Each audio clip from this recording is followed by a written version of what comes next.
You know, it's only Wednesday, but my goodness, has it been a busy week already for airlines and for the travel industry as a whole. You may have heard a lot about Spirit Airlines today, or maybe about airfare going up because the price of jet fuel has also been going up quite a bit since the start of the war in the Middle East. So let's talk to somebody who follows everything that's going on in the world of airports and airlines and everything else. Eric Rosen is the director of content for travel site The Points Guy. Thanks so much for joining us tonight, sir.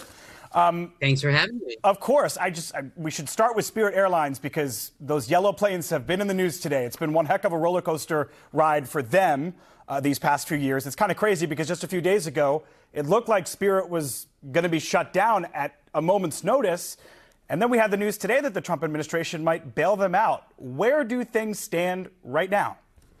You know, it's the aviation industry, but it feels more like a roller coaster today, doesn't it? Yeah. Just a few days ago, it seemed like investors in Spirit were considering liquidation. And then there was news today that the White House is considering a deal to bail out the airline to the tune of $500 million, which is incredible. Of course, it noted that 14,000 jobs are on the line. So very few details apart from that are out right now. So I understand if travelers are a little skittish about purchasing tickets, I would probably wait to see how this develops myself as a traveler before purchasing future tickets on Spirit. But it looks like a potentially good sign for the airline. So let's just zoom out and talk about every airline because everybody is dealing with the higher jet fuel prices. I read somewhere recently, and correct me if I'm wrong, but jet fuel has doubled in price per gallon since the start of the war with Iran. What does this mean for airlines? What does this mean for the upcoming summer vacation period? People who are looking to buy flights right now, I'm assuming they're getting more expensive. Of course, you know, jet fuel prices are extremely volatile, but the bottom line is they are up tremendously. We've seen airlines add fuel surcharges to certain award tickets, and obviously we're seeing airfares rise precipitously, you know, up to almost 20% in some cases. We are still seeing some decent airfares for August, so if your summer travel plans are later in the summer, I would go ahead and purchase those now. No matter when your plans are, though, it's unlikely prices are going to go down, so if you can make those plans and nail down those dates, book your tickets now. Avoid basic economy tickets because those are unrefundable and you can't really change them. If you book a regular economy ticket or above and your plans change, you can typically change your plans and use that fare towards a future purchase with the airline towards future travel. So no basic economy because there's more flexibility.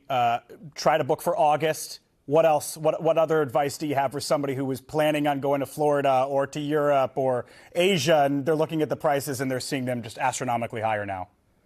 Yes, absolutely. Like I said, you know, there's no gaming the system at this point. Don't wait till Tuesday at midnight to book. It doesn't work. Book as soon as you can if you find something that suits, you know, your travel plans and your budget. And there are lots of ways to track prices like with Google Flights or other apps like Flighty so that if your flight does come down in price, you can rebook it at the lower price and pocket that difference as a credit to use towards future travel. Consider, you know, secondary destinations and stuff. And then also, you know, again, I can't stress this enough. Don't put off buying your tickets if you're able to make your plans right now because airfares are unlikely to go down. There's no certain end to what's happening in the Middle East right now and no certain end to when oil will be getting through the Straits of Hormuz. So you don't want to bank on anything happening and then only be disappointed with even higher prices later on. I read The Points Guy quite a bit, and I think a recurring theme is don't sit on it. Make the call as much as you can. All right. For miles as much as money right now, for sure. Absolutely. Director of Content for The Points Guy, Eric Rosen, thanks so much for joining us live here on the News 4 Rundown. We appreciate it. Thank you.